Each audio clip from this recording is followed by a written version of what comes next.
I'm Matt, I'm Brennan. and this is Bourbon at the Bench.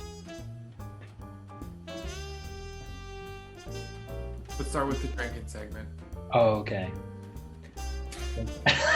Okay. Not enough bourbon in the world for this. Good thing I have like 18 bottles. In saxophone world, we said we're going to talk about overhauls and repads and just really easy, small topic kind of stuff. There's not much to it. There's not a Ah, lot of words or descriptions. It's just in and out. 4 minutes. I think we should maybe elaborate on those two terms, overhaul and repad. Yeah.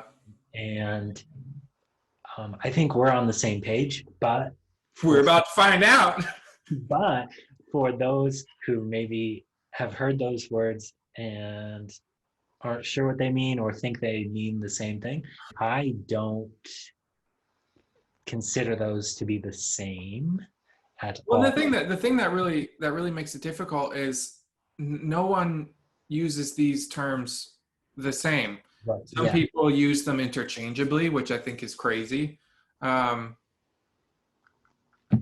and they can mean so many different things. So I think our main goal today is to describe the differences, at least as far as we're concerned, what these things even mean. yes. So let's talk about maybe repad. That Okay, one, I think, a little simpler to get through. for sure. A repad would mean simply having all the pads in a saxophone replaced Mhm. and maybe all the cork and felt or something. Right. Not a lot of foundational mechanical work being done. Maybe, Correct. maybe if there's gross issues like Right. super messed up tone hole or a really loose key fit Or or like an octave stem that's doing this. yeah, something really extreme that would inhibit the instrument's ability to Right. function. Like you could put new pads in it, but it's still not going to work. Yeah, Oh, yeah, those are the things that I would address in a repad. yeah, and I would say the term repad is going to apply more often to like a student level Yeah. instrument, right? Where you don't have to or maybe want to do all of the mechanical work that goes into an overhaul. Right. Yeah. So for me, it's like pretty much reserved for marching band or like complete beginner. And again, this is not to say that like a beginner doesn't need a perfectly functioning instrument, but oftentimes, especially with beginners, the story is often like, oh, my dad used to play this, the new student's grandfather, for example, and it's an old Bundy or something, and it's in fine condition, except all of the pads have rotted out or they're molding or something. So truly, all it needs to a degree is just put new pads in it, fresh new pads that have the ability to cover a tone hole completely. Or in the marching band perspective, again, it's like a horn that's in pretty much fine shape, but all the pads got wet and they're all growing crazy mold and stuff. Or I've seen some where the leather is ripped all the way through, perfectly circle cut straight through the pad seat. Every single pad is ripped in this way, Yeah. um, but all the keys move, um, and maybe some of the corks and felts are still fine, but every pad needs to be replaced. That is a repad to me, and it's not something that I do a lot or that I really like to do. No, I guess I was going to say it's kind of just um, a process to get the instrument playing again, right? Because we both know that a saxophone can play and play well without doing extensive key pitting, without Mm, leveling the tone holes, all that stuff. But I agree, it's not something I particularly enjoy yeah, doing um, for a couple of reasons, I guess. But um, I feel like there's so many. if I'm going to do the job, I'm going to have a very thorough conversation with the customer first, because they need to understand that it's not a full mechanical reconditioning, and that if something comes up in a couple months because we didn't address those mechanics, that's how it is. Right. But I think more often than not, they're understanding, and they're like, I just need this to work. Oftentimes it's like, there's only 3 months left. My kid might never play again. It's currently unplayed. You know what I mean? It's one of those things like, just please put some new pads in it so we can. And again, it's one of those things where budget is a concern. Yeah. And if all they want is a few months, there are things to consider for sure. But I would say it's not something I do a lot. And if I do, it's with very specific terms attached. Yeah. Frankly, I don't even offer that unless Yeah, it is a student level instrument right, where, as you said, it's sort of a budget thing. And it also, the value of the instrument, it's like, it's not worth putting right. $1,200 into a $300 saxophone. Well, I think that's why a lot of people outright advertise, like, I will not work on a Yamaha 23 or a Selmer Bundy, or Yeah. because, and I get it, I completely get it. And there's a lot of merit to this idea that, like, I only do really high quality work that I will stand behind, and doing that quality of work costs X amount of dollars, and that is way over the value of this specific instrument. So I'm just not going to do it. And I can totally appreciate that. But there are times, I think, where it's an okay job to do. But you're right.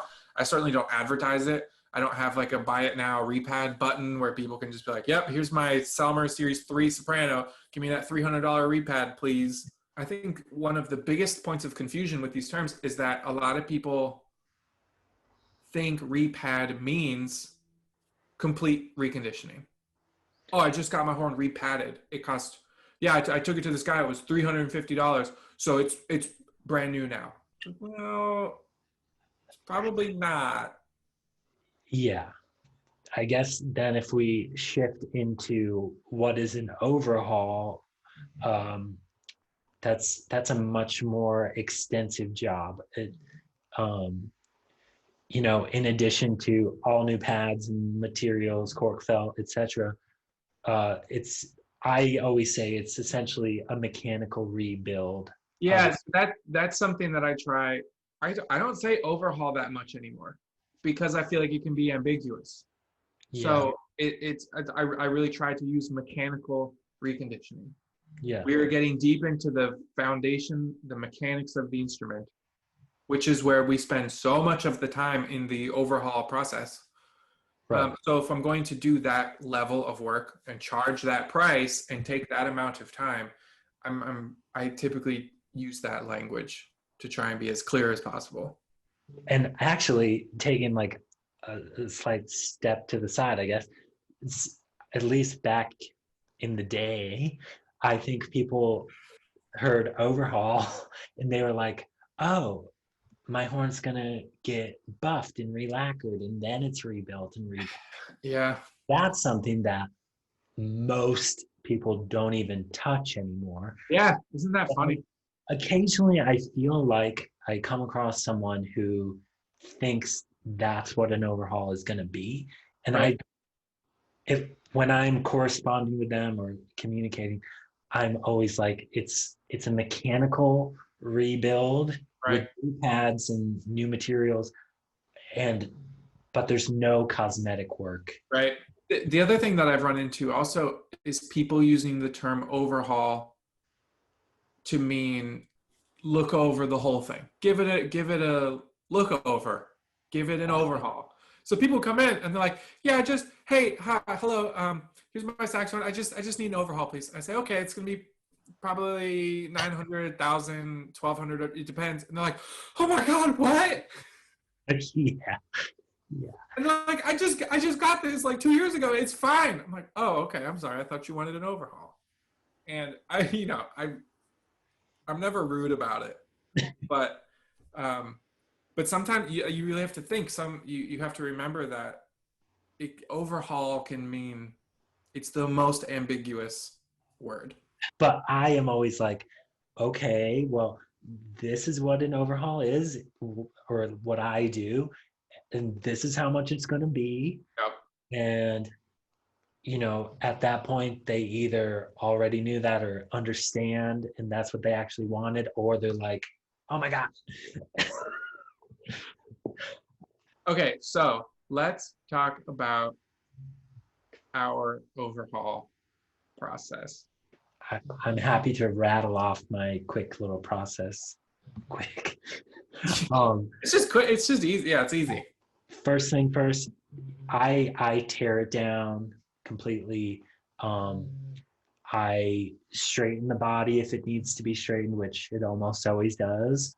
You mentioned straightening body tubes, where the main cone-shaped body portion of the instrument can often get bent in one way or another. Sometimes the bell can get bent in relation to the body in one way or another.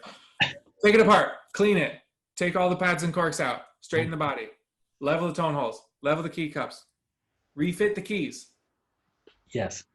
So these are all things that we address before gluing on all the little bits of cork and felt and putting all the new pads in, finding the pads that fit perfectly, installing the resonators, all of that. Uh, did you already say clean it? Well, then I clean it Clean. after after the tone holes are level and all that mechanical stuff's done. That's when I clean it. Oh, Usually, if it's really gross, then I clean it first and then I clean it again because yeah. when you level the tone holes, you're you're removing just a tiny bit of the metal.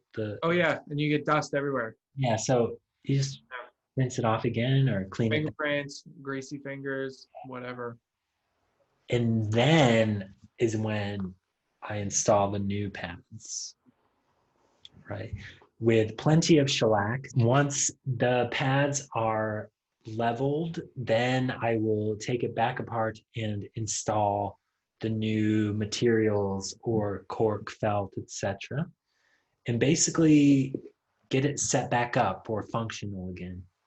Um, and then this is where I think I probably differentiate from you and a lot of people a little bit, but I once it's set up and functional, I play test it and then I set the key heights by play testing.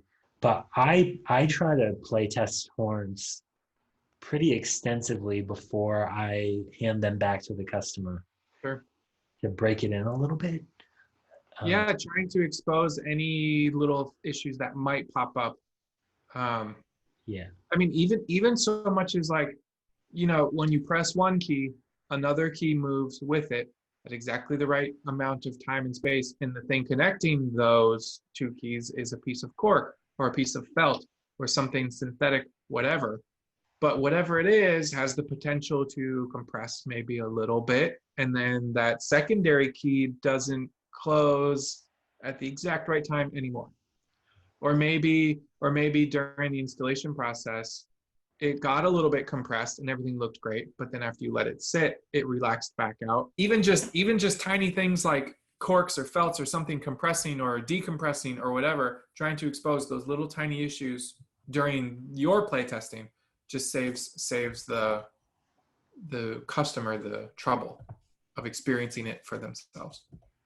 Yeah, because let's face it, even the most high-tech synthetic stuff probably will change a little bit, at least in Yeah, our world of what we yeah. use, not like carbon fiber or Well, something. right. That's just it. The only thing that wouldn't, like the way I see it, the only thing that wouldn't change is something that was rock solid, and then it would be noisy as hell.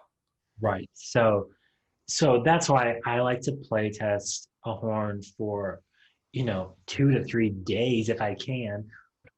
That's when I probably spend honestly the most time is Yeah. doing that kind of really, really finite tuning work at the end, um, to just get any kind of weirdness out and like I don't want to hand it back to the customer and then something compresses a little bit and I'm like, Yeah. I like to play. I have a regimen of excerpts that I play a lot of the time. So you can play test the saxophone, like, yeah, this saxophone plays great. Low B flat comes out real easy. But then once you start actually playing it, you're like, oh, there's a little delay in this octave switch, somewhere, or you notice pitch things or response things or a small click or maybe a bouncing key if your fingers are flying somewhere and you get a fluttering key. There's so many things that are really easy to overlook if you're not extensively playtesting the instruments like we both do. All this mechanical stuff comes first to make the job last as long as possible. Right. Yeah, that's always my number one goal is to, after the overhaul is done, produce a saxophone that uh, not only performs the best it ever has, and I sort of unleash its full potential, but also I just know that it's going to be the most stable that it can Yeah. be because of all the correction that we're doing to the foundation. Um, and from a player's perspective, who could ask for anything more, right? Because then you don't have to worry about your horn Yeah. falling out of shape. Yeah, and I think that the more time you spend on the mechanical stuff, it makes the horn exponentially more stable. It is a lot more time consuming, but I personally prefer to do an overhaul over even just small, Yeah. because I know what to expect basically. Yep. If I correct those issues we talked about, then I know that's not a factor, right? Yep. And it might just be a matter of getting a pad to literally seat perfectly, or sanding a cork down a little bit or something. Whereas on a horn that's not been overhauled, or I didn't overhaul or whatever, it's like, well, I don't know. Maybe this tone hole is not level. Maybe this pad cup is a potato chip. You know, and and then you can get into a real can of worms situation Oh yeah. and tons of time. Or you're like, well, I fixed it for now. Right. Yeah, it can be it's a whole nother art form to be able to figure out what the person before you did and how you can work with what's there, or do you have to start from scratch? It's a whole nother thing. It kind of feels like a game show, like today on Crazy Saxophone Repair. They say that they opened the case and it just didn't play anymore. What actually happened? It's so much is like a lot of detective work to figure out. I really like doing both and having both simultaneously. I think I'd go crazy if I just had to do one or the other all the time. Yeah, it's definitely nice to have a mix of small repairs and overhauls. So a question I get asked a lot is, when do you need an overhaul? And this is kind of a loaded question. um, and without getting too far into this rabbit hole, I usually just say very bluntly, every saxophone would benefit from an overhaul. Yeah. Even brand new, I'm sorry to say it, Yeah. even brand new horns would benefit from this kind of work that we're talking about. But from a more practical standpoint, I guess I also say, if your horn's to the point where you need a lot of pads replaced or like a lot of work done, Right. it's probably more worth your money and your time to just do the whole thing. Right. Or like if 75% of the pads need to be replaced or something. There comes a point where it's like just get everything back to square one, and then you won't have to come back for a long time. Right. So, but like you're saying, a lot of the time it is, um, you'll end up saving more money if you just, to a point, if you just get it all done at once. And now it's time for what you drinking. What you drinking, Matt? Tonight I am drinking Four Roses single barrel, and I have to say it's quite delicious. That's a good one. I've had that one before. I've got, in the spirit of supporting small businesses, I found a distillery 5 miles down the road called Boardroom Spirits in Lansdale, Pennsylvania. And I got their northbound straight bourbon whiskey, which frankly, it's got a super cool look to the bottle. It's pretty simple. It's very it's very symmetrical. Yes. Which I like. It is a 90 proof bourbon whiskey. I read that there is a high rye content, and it is sweet, spicy, and smooth, they say. It tastes like a good bourbon to me. But what's cooler is this glass that I've got here. Oh, that is very cool. That my mom got me for Christmas last year. And they are double walled, hand blown. I believe they're Norwegian drinking glasses, which are so freaking cool. Designed in Iceland, refined in Scotland, made in China. Next time, we'll talk about shopping for a horn, new or used, what to look for and what to avoid. If you like this video, don't forget to like and subscribe.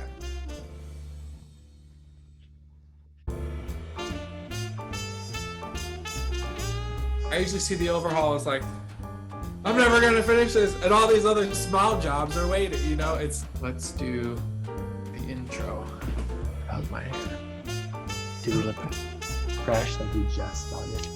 Yeah, I'm not drunk yet.